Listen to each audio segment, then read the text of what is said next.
Sektor usaha mikro, kecil, dan menengah kembali menjadi sorotan sebagai tulang punggung ekonomi nasional di tengah tensi geopolitik global dan dinamika ekonomi internasional yang tidak menentu. Resiliensi UMKM domestik menjadi kunci stabilitas ekonomi Indonesia dalam menghadapi berbagai guncangan eksternal.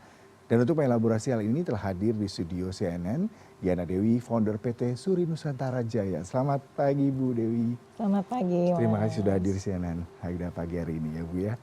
Tadi mungkin sedikit mendengar berita tentang rupiah nih udah 17.100. Nah, sedikit nih Bu kalau kita bicara industri UMKM pastinya sangat berpengaruh terhadap gejolak ekonomi dan global. Nah, apakah kondisi ini juga berpengaruh terhadap perspektif Ibu dan para pengusaha UMKM menghadapi kondisi ketidakpastian global ini Bu? Ya, sepertinya justru UMKM ini akan terdampak ya, Mas Ya. ya. Karena kita tahu bahwa saat ini dengan adanya bicaranya perang, Ya. tapi kenapa problemnya di plastik? Mhm. Karena ternyata plastik itu terbuat dari bahan bakunya Ya, adalah minyak. betul. Nah, inilah yang akhirnya teman-teman sekarang merasa bahwa mereka worry ya. Mhm. Karena semua produk itu pasti menggunakan Ya. plastik. Ini salah satu contoh, belum lagi bahan baku yang memang kita ada hubungannya dengan impor. Mhm. Nah, ini yang kita juga mengkhawatirkan kondisi ini, apalagi sekarang UMKM ini Ya. terdampak dengan adanya daya beli masyarakat yang menurun. Ya. Nah, ini saya khawatir sekali kondisi ini, Mas. Mhm. Kalau saya bacakan sedikit Ibu data dari BPS tahun 2025, sektor UMKM ini menyumbang 61,9% terhadap PDB nasional dan menyerap hampir 97% tenaga kerja dan sekitar 65,5 juta unit usaha. Nah, tapi di satu sisi tantangannya begitu besar ya Bu ya kalau kita lihat mulai dari bagaimana bersaing dengan produk-produk impor yang masuk ke tanah air, kemudian juga bagaimana teknologi yang terus berkembang, digitalisasi, kemudian struktur organisasi. Seperti apa sebenarnya challenge dari UMKM saat ini yang paling krusial yang harus segera bisa dimitigasi dan di-solve, Bu? Ya, sebenarnya pemerintah sudah memberikan insentif banyak Ya. lah kalau kita tahu ya. Kemudian peluang-peluang juga ada dari pemerintah juga supportnya ada. Tapi banyak dari teman-teman UMKM ini tidak dapat mengambil akses itu. Ya mungkin karena keterbatasan informasi dari salah satunya. Kemudian juga produk-produknya ini biasanya UMKM ini produknya tidak konsisten. Ya. Ini juga salah satu penyebabnya. Mhm. Seperti itu, Mas. Mhm. Apakah ini yang juga dilakukan oleh PT Suri Nusantara Jaya dalam memberikan pendampingan terhadap UMKM sehingga kualitas, kemudian juga produktivitas dan outputnya terjaga? Seperti apa nih Bu dari PT Suri Nusantara Jaya dalam mendampingi UMKM? Ya, salah satunya yang kita lakukan adalah teman-teman UMKM dari mana produk tersebut terkadang belum bisa masuk ke pasar. Ya. Akhirnya kami buatkan display khusus untuk teman-teman UMKM. Satu, kemudian yang kedua, biasanya mereka masuk ke satu entitas Ya. atau mungkin toko atau supermarket bahkan, itu kan mereka paymentnya tidak bisa cash payment. Iya. Nah, nanti mereka harus berbicara permodalan. Mhm. Tapi dari kami ajak berkolaborasi. Anda saya siapkan displaynya, Mhm. kemudian Anda letakkan produk-produk Anda bisa menghitung sendiri berapakah yang nanti terjual. Ya. Dari situ kami siap membantu untuk membayar secara langsung. Mhm. Itu satu poin. Kemudian yang kedua juga kami lakukan bahwa kalau produk ini sudah masuk, kami tidak memberikan semacam cas tempat Ya. misalkan seperti display itu harus dibayar dan sebagainya. Kalau di tempat lain kan ada booth harus bayar Ya. misalnya. Nah, kami berikan itu free. Mhm. Sehingga harga yang mereka display itu harga mereka. Kita hanya menerima fee saja. Itu kan salah satu Ya. poin untuk memberikan kebebasan, keleluasaan mereka, kemudian mereka produknya bisa dikenal oleh masyarakat paling tidak. Nah, ini terbukti, Mas. Ya. Mereka pernah masuk di dalam toko daging Nusantara, Ya. mereka nggak punya karyawan jumlahnya besar, hanya sekitar jari tangannya Ya. aja cukup.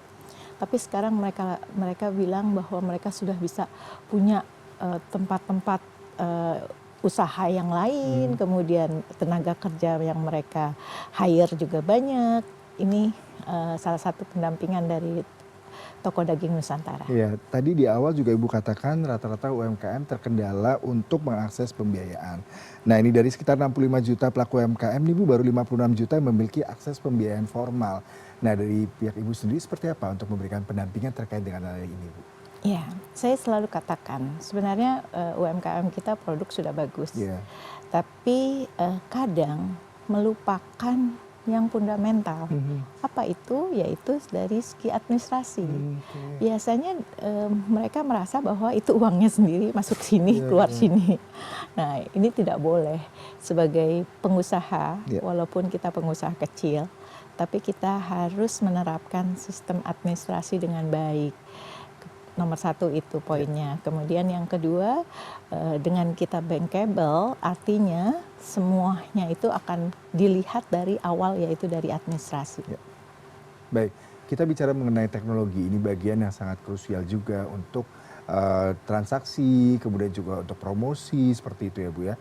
Nah bagaimana Bu, UMKM sendiri bisa bersinergi dengan teknologi dan digitalisasi yang bertumbuh, sehingga mereka juga bisa mendapatkan solusi yang win-win solution di saat teknologi ini kadang-kadang terlalu overlapping dibandingkan dengan para pengusaha lokal yang tidak update mengenai itu Bu. Kalau saya sih melihat kondisi digitalisasi di UMKM itu udah cukup besar lah ya, mereka adopt itu 80 sampai dengan 85% pengusaha di UMKM itu sudah menggunakan digitalisasi. Cuma ya tadi akses ke pemerintah kadang-kadang dari informasi itu yang agak kurang. Kemudian dari situ mereka tidak disiplin mengenai administrasi sehingga perbankan tidak mensupport mereka. Bukan karena produknya atau bukan karena pemerintah juga atau perbankan tidak memberikan akses itu, tapi informasi yang terlambat dari yang lain. Itu saja. Jadi kalau digitalisasi saya yakini 85% UMKM kita sudah malah lebih hebat-hebat sekarang. Nah ini tadi di awal juga sempat Ibu mengutarakan terkait dengan manajemen ya, tadi bagaimana perusahaan UMKM itu acap kali abai hal tersebut. Nah bagaimana Bu ini bisa sinergi dengan mungkin pendampingan dari Ibu dan perusahaan tempat Ibu bekerja miliki saat ini, kemudian juga menciptakan brand seperti itu kan tidak mudah ya Bu ya, karena memang itu harus continuity, harus sustain juga. Di satu sisi juga mereka kadang-kadang terkendala dengan branding, image yang mungkin dianggap masih sebelah mata buat para UMKM. Bagaimana tuh Bu untuk memberikan awareness itu Bu? Ya, karena kebetulan saya di Kadin DKI, saya membuat satu program kerja di mana kita membangkitkan semangat dari teman-teman UMKM untuk naik kelas. Ya, salah satunya adalah selain dari pemasaran, tentu kita juga mendampingi mereka apabila mereka sampai dengan kondisinya tidak bisa mengakses perbankan. Nah, ini kita buat pelatihan-pelatihan, kemudian pendampingan, dan tentunya kita juga mengkurasi teman-teman yang mempunyai produk-produk yang bisa go ekspor. Ini juga sudah kita lakukan dan kami mengekspornya tidak dalam jumlah satu kontainer, satu perusahaan atau satu produk, tapi kita buat produk-produk yang mana yang memang dibutuhkan pasar, itu kita kumpulkan, kemudian kita bisa bantu pemasarannya sampai keluar. Ya karena juga saya baca nih Bu, kontribusi UMKM Indonesia itu untuk ekspor tuh baru 15,7%. Kalau dibandingkan sama Thailand 29%, Filipina 20%. Jadi salah satunya adalah bagaimana bisa berkompetisi lokal brand kita ini go internasional ya Bu ya. Apa kendala utama Bu sehingga kita susah berkompetisi? Ataukah sebenarnya dari segi kualitas pasti tidak kalah, tapi accessibility, kemudian brandingnya itu sendiri seperti apa ini Bu? Ya, karena biasanya kita belum bisa kontinuitas ya dari segi kualitas justru. Nah, makanya kami mencoba menjembatani dengan tidak semua produk harus jumlah besar.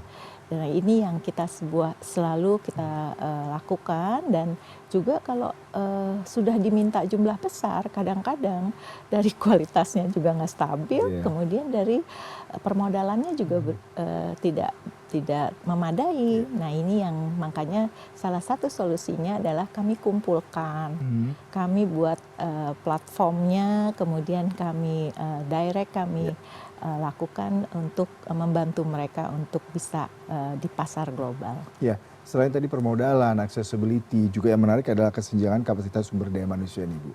Bagaimana pelaku UMKM memiliki kemampuan produksi tadi yang seperti Bu katakan ketika ordernya banyak, kualitas harus tetap dijaga, continuity-nya, kemudian juga bisa memaintain market. Seperti itu butuh SDM yang perlu dikembangkan dan perlu di-coaching pastinya. Bagaimana Ibu melihat hal ini? Ya ini yang masih jadi PR ya, Hmm. karena tadi mereka punya produk sudah cukup baik. Iya. Tapi kalau sudah berbicara ke volume yang cukup besar, kadang-kadang mereka agak kesulitan. Kemudian ya tadi, kalau mereka harus ordernya jumlah besar, kemudian dibayarnya Nanti gitu ya. nanti, ini kan jadi pertanyaan, Betul. apakah mampu? Karena banyak sekali yang mana produknya bagus, tapi diminta untuk jumlah besar tidak mampu. Iya, Akhirnya kan harus berkolaborasi betul. dengan investor lah Ya. kita sebutnya. Nah, inilah yang tugas dari kami mempertemukan teman-teman yang punya modal bagus dengan produk yang bagus. Tapi kan nanti bicaranya lagi pakai brand yang mana nih? Iya, Itu juga antara betul. satu dengan yang lain terkadang nggak bisa ketemu tuh. Yang satu minta kan gue yang punya modal, Iya, iya. yang satu lagi gue yang punya produk. Ini terkendala dan Iya. ini betul-betul terjadi. Iya. Jadi akhirnya ya udah, saya juga nggak bisa memfasilitasi gitu Iya. ya. Akhirnya mereka nggak bisa sama-sama Berkompromi saling gitu ya. kompromi, akhirnya nggak jadi. Wah, Nah ini kan sayang sekali. salah satu poin ya, Mhm. gitu. Jadi memang PR-nya kita harus tahu persis Iya. dan membuat teman-teman mau untuk, kan sekarang ini bisnis kalau nggak berkolaborasi saya rasa tidak bisa besar ya. Dengan kompleksitasnya permasalahan, seberapa besar peran pemerintah tadi? Mungkin kalau dari pihak Kadin, dari pihak pengusaha juga tidak bisa ya menjembatani menjadi mediator karena memang cukup kompleks nih tadi yang Ibu utarakan. Bagaimana nih peran pemerintah sejauh ini Bu untuk masalah salah satunya tadi yang Ibu utarakan? Ya, kalau pemerintah ini kan sudah sesuai SOP, Ya. mereka punya sistem sendiri ya. Nah, karena sistem operationnya pemerintah ini pasti juga mempunyai pertimbangan-pertimbangan. Ya. Nah, ini yang kalau bisa ada lembaga yang memang khusus menghandle itu, Ya. misalnya seperti LPDB, misalkan kan. Nah, ini yang harus terjun ke sana karena nggak berbicara perbankan lagi misalkan, tapi dengan persyaratan-persyaratan yang tentunya disepakati bersama juga. Nah ini yang saya rasa harus pemerintah bisa memberikan kebijakan-kebijakan sesuai dengan kondisi lapangan. Mhm. Bu, terakhir ini harapan Ibu ya terhadap UMKM seperti apa? Resiliensi seperti apa? Kemudian bagaimana bisa menyikapi kondisi uncertainty global ini ya, tadi rupiah yang makin terdepresiasi, kemudian juga beberapa komoditi energi dan juga bahkan plastik juga mulai menjadi momok nih buat para pedagang UMKM di sekitar kantor misalkan. Seperti apa nih Bu harapan dan juga mungkin solusi yang akan diberikan? Ya, kami berharap bahwa pelaku usaha itu tidak semerta dengan kondisi yang ada terus worry, Ya. kemudian akhirnya pemecahan solusinya jadi tidak terang. Kalau misalnya kita melihat kondisi ini dalam kondisi yang sadar bahwa ini kan dolar sudah 17.000, daya beli masyarakat sudah turun, kita semakin berkompetisi. Sekarang entrepreneur banyak loh Mas. Nah ini kalau kita menyikapinya tidak dengan tenang, saya rasa kita tidak mempunyai solusi yang benar. Pastinya inovasi penting. Kemudian sekarang efisiensi itu sehingga produk kita bisa berkompetisi. Nah, dengan kita melakukan semuanya melihat dengan tenang, insya Allah strategi kita ke depan bisa memenangkan pasar. Tetap harus ada optimis ya Bu di tengah kondisi global yang bergejolak seperti ini karena memang kita harus bisa melihat peluang juga dan memaksimalkan momentum ya Bu ya sehingga apapun kemungkinan akan terus berjalan dan spirit para pengusaha lokal dan Ibu juga terus berjalan baik. Terima kasih Bu Diana Dewi untuk perbincangannya sangat insightful sekali untuk pagi hari ini Ibu. Iya, Salam terima sehat kasih, selalu Ibu. salam sehat.